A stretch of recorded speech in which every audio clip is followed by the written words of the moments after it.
Chapter 1, Part 5 is isomers and line bond structures.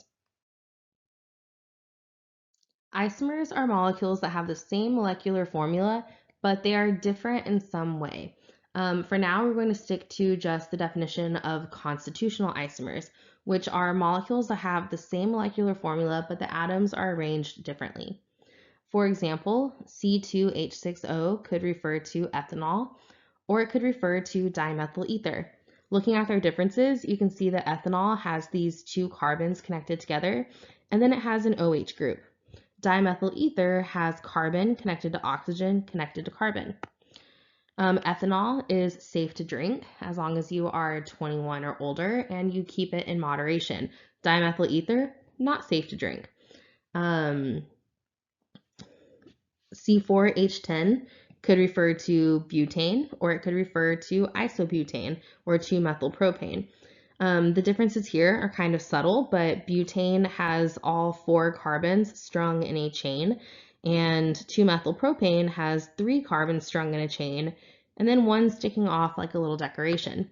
Now, these two molecules actually have different physical properties because, again, butane is linear. It actually has a greater surface area than 2-methylpropane, which is going to be a bit more spherical. And therefore, it's going to have different boiling points. The big topic in this video is the bond line bond, or skeletal structure. This is a way of drawing organic molecules much more quickly. You may have noticed when we were drawing out our Lewis dot structures that drawing an organic molecule, even a small one that only has 3 carbons and 8 hydrogens, can actually take quite a while. The line bond formula allows us to draw much larger molecules very quickly. And this is actually how we will draw our structures for the entirety of the semester. So for now, we're going to learn this, and I'm going to give you a little bit of time to kind of work your way from Lewis structures to line bond structures. But there will be a point in the course when I say, okay, no more Lewis structures. We are sticking with line bond only, and that point is not that far away. So this is something that you want to practice and get down pretty quickly. So there is a simple rule to kind of help you remember how to interpret a line bond structure. And that rule is that there is a carbon at every end and every bend. Now we're going to talk through all the rest of these rules, but then we're going to look at examples that will help make these rules make a lot more sense. So each line in a line bond structure represents a bond. Each bend in a line or terminus of a line, which means the end of the line, is a carbon atom. No C's, the letter C, are written out for carbon, while all other elements are represented by their elemental symbol, such as Cl for chlorine or O for oxygen. Hydrogens that are on carbon atoms are never written out. Hydrogens on a heteroatom, which is anything that's not carbon, are written explicitly. Since carbon has to have 4 bonds, we are able to infer the number of hydrogens on each carbon based on the number of bonds to other atoms that are drawn. Any hydrogens that are needed in order to show stereochemistry are written out. Now, we don't know this word yet, stereochemistry. This is a chapter 6 problem, so don't worry about it for now.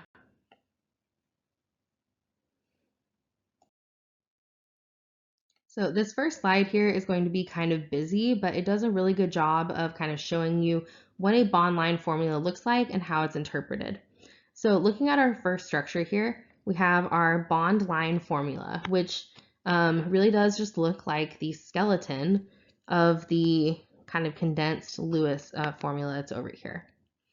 So let's analyze this formula together. So if there is a carbon at every end and every bend, that means there is a carbon atom here, here, here, and here. So that's 1, 2, 3, 4 carbon atoms. We can find those carbon atoms in the structure next to it. 1, 2, 3, 4. And then the chlorine is attached to carbon number 2. So that's how you would interpret this. The instructions also mentioned that the lines that are drawn represent bonds. So all of those lines that connect them, notice there's only 3 lines. Those are the lines that are connecting each of those carbons together. So the lines represent bonds. And there's a line from carbon number 2 to the chlorine because there's a covalent bond between the carbon and the chlorine. In our next structure, we only have carbons. So carbon, carbon, carbon, carbon, and carbon. I'm going to go ahead and number them, and then I want to talk a little bit about that inferred hydrogen thing. So 1, 2, 3, 4. Let's go ahead and call this carbon number 5 just so we can talk about it. So one of the other rules stated that we don't have to draw the hydrogens out because we can just infer how many hydrogens must be there.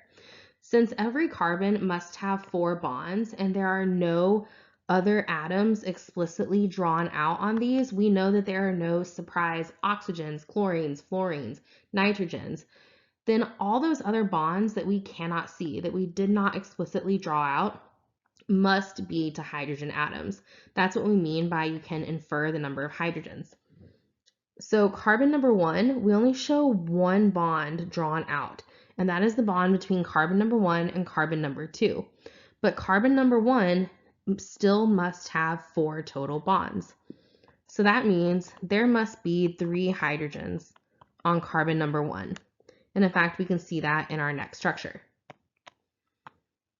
Now let's do the same thing for carbon number 2. I'm going to erase some of this extra stuff, just to make it easier to look at. Carbon number 2 has 1, 2, 3 bonds coming off of it. It needs 4, so that means there must be 1 hydrogen attached to carbon number 2. Go ahead and do this for the remaining 3 carbons. So carbon number 3 has 1, 2 bonds drawn. That means there must be 2 more bonds to hydrogen atoms. And then carbons number 4 and 5 each only have 1 bond being drawn off of them. That means that each of them must have 3 hydrogen atoms in order to complete those 4 bonds that it needs. And if you look at the structure next door, you'll be able to confirm what you came up with.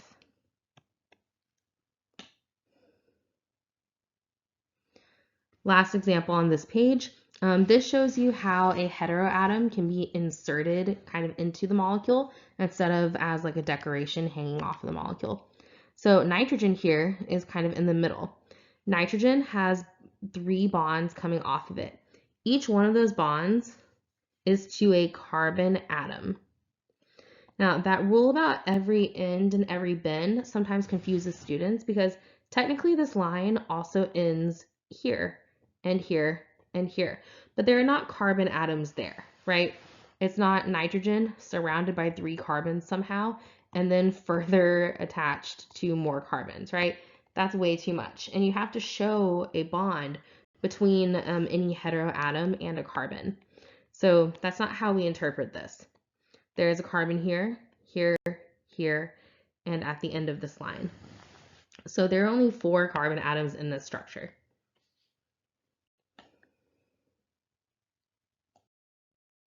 So the next thing we need to do is just practice a little bit. So we're going to practice here, draw the line bond structure for each compound below. Go ahead and pause and see how far you can get, and then we can do the rest together. So if this is confusing you a little bit, I have a couple tools that might be helpful.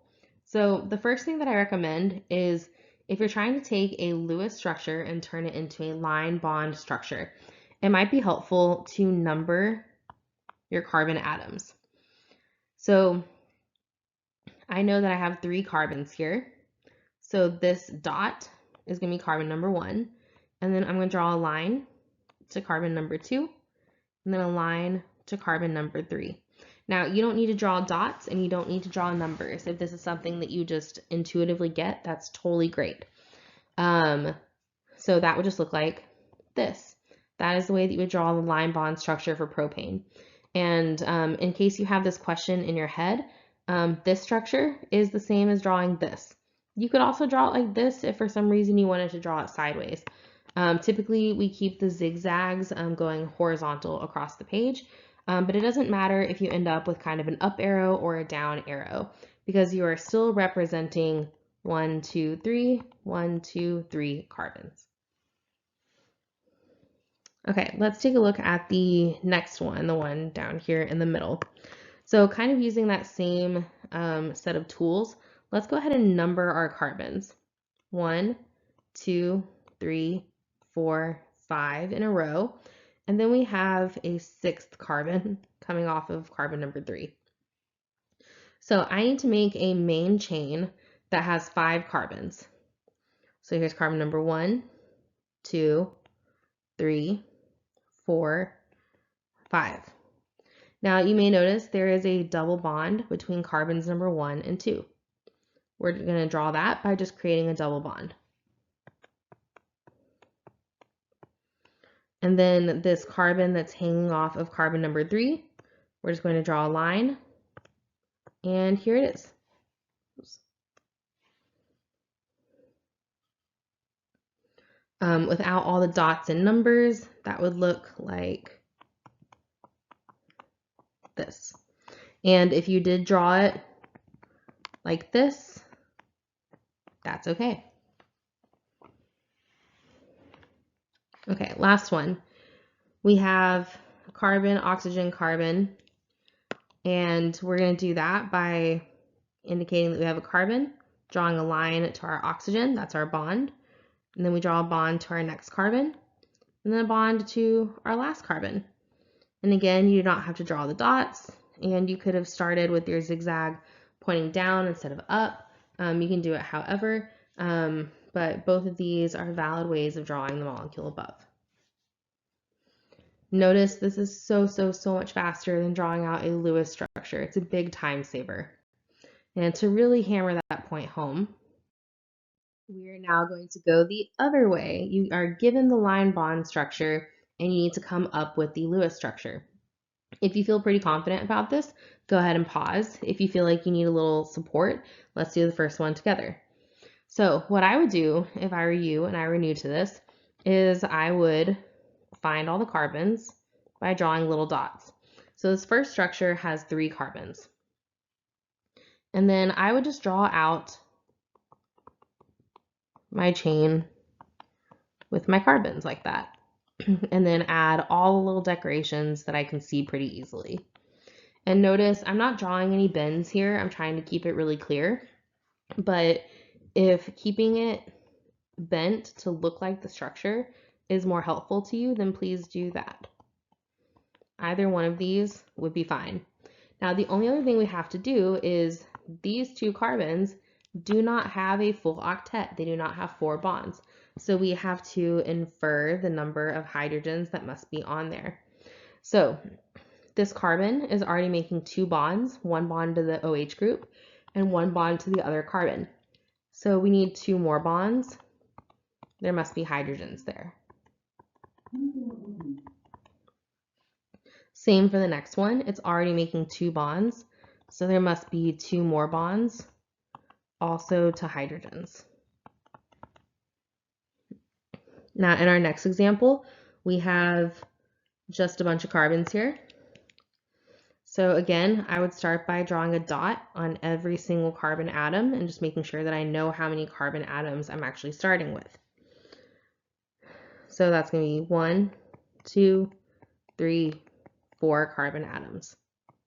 And then I have a 5th one that's kind of decorating my 2nd carbon. From here, I have to go and add in all of those hydrogens. So this first carbon is only showing 1 bond to the neighboring carbon. So there must be 3 hydrogen atoms. This next carbon is showing 3 bonds, which means it must have 1 hydrogen on it. This carbon atom is showing 1 bond, so it must have 3 hydrogens. This carbon has 2 bonds shown explicitly to this carbon and this carbon, so there must be 2 hydrogens on this carbon. And then our last one has 1 bond already drawn out. That means the other 3 bonds must be to hydrogen atoms. That was a really good example of why we like line bond structures. Okay, last one. We have 6 carbons in a ring.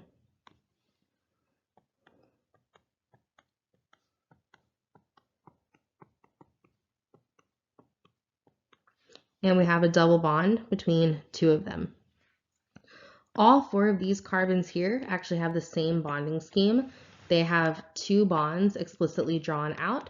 That means each of them have two more hydrogens. I'm going to shortcut it a little bit by writing CH2. You are welcome to take that shortcut as well. These two carbons have the same bonding scheme as well. They are already showing three bonds. They have two here and one here. So each of them must have one additional hydrogen. And that's how you would interpret that structure.